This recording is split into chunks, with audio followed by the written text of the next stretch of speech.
The sound of breaking glass echoed through the empty kitchen. My hands trembled as I stared down at the shattered cup, the tea seeping slowly across the tiles like a quiet wound spreading on pale skin.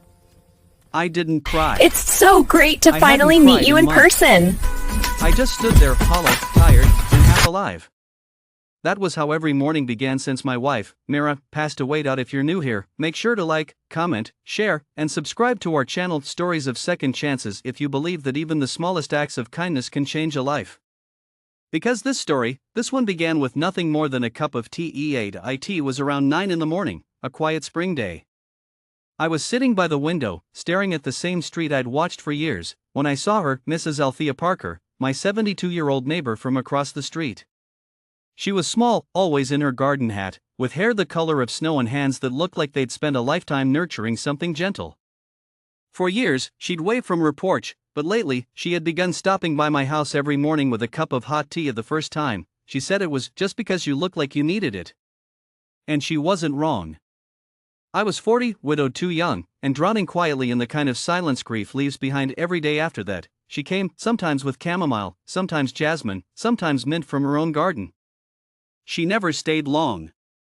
She'd just hand me the cup, smile that knowing smile, and say something like, "The world feels heavy today, doesn't it?" Then she'd leave.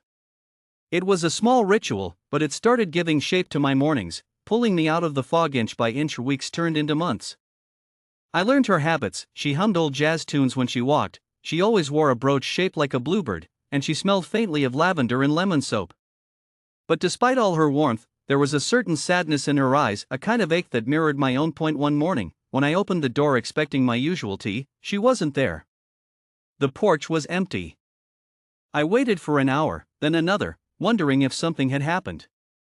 I felt uneasy. Later that afternoon, I saw her again, tending her roses slowly, her movements slower than usual. When I waved, she smiled weakly, but there was something different in her expression, something that looked like goodbye. The next day, she came again, but this time, she carried more than tea. She held a small wooden box wrapped in an old embroidered handkerchief. Her hand shook slightly as she held it out to me. "I think it's time," she said softly. I frowned, confused, but she smiled again, that same fragile smile. "Open it when you're ready," she said, and then turned and walked away without another word. That night, I sat at my table, staring at the box for hours. It looked hand-carved, worn smooth by age. When I finally opened it, I found a faded photograph, a small journal, and a letter with my name written in delicate cursive. The photograph showed a young couple, Althea, unmistakably, with a man in uniform.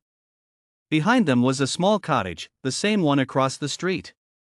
The journal was filled with neat, looping handwriting that told their story, how they'd met at a dance hall in 1963, how they'd fallen in love, how he'd gone to war and never come home.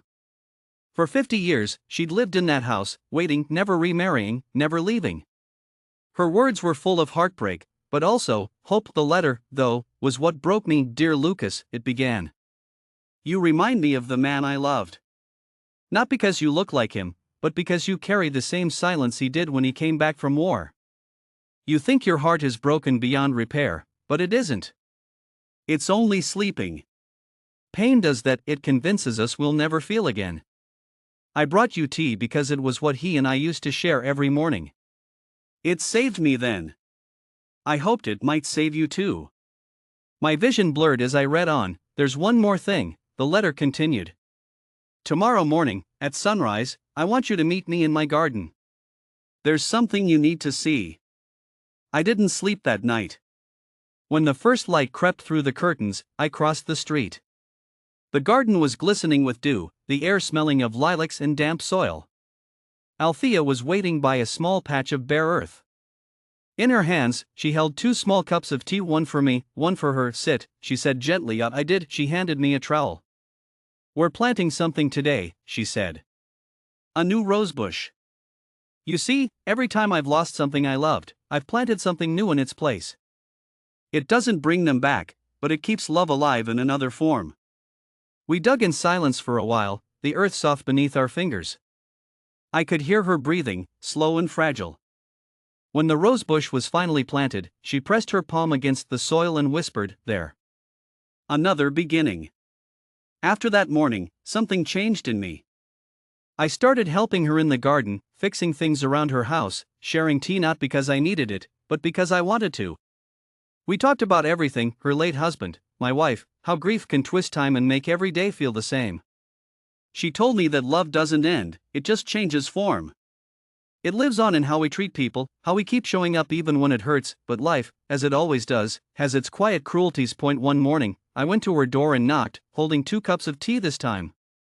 No answer. I knocked again. The silence felt heavier than it had any right to.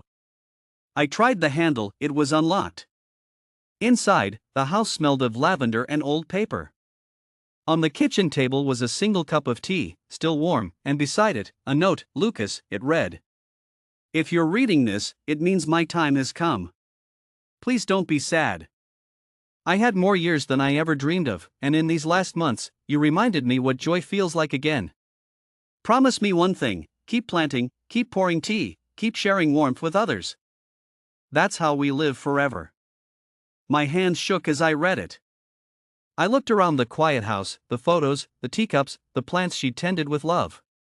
And then I did what she'd asked. I made her one last cup of tea and set it by the window, right where she liked to sit.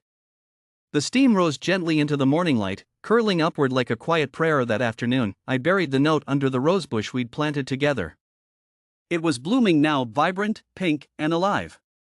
I realized then that she'd given me more than kindness. She'd given me a second chance at living. In the weeks that followed, neighbors I'd never spoken to before began stopping by. They said they'd always admired Mrs. Parker, that she had this way of making everyone feel seen. So I started something in her honor. Every Sunday morning, I brewed tea and left it on a small table in my front yard with a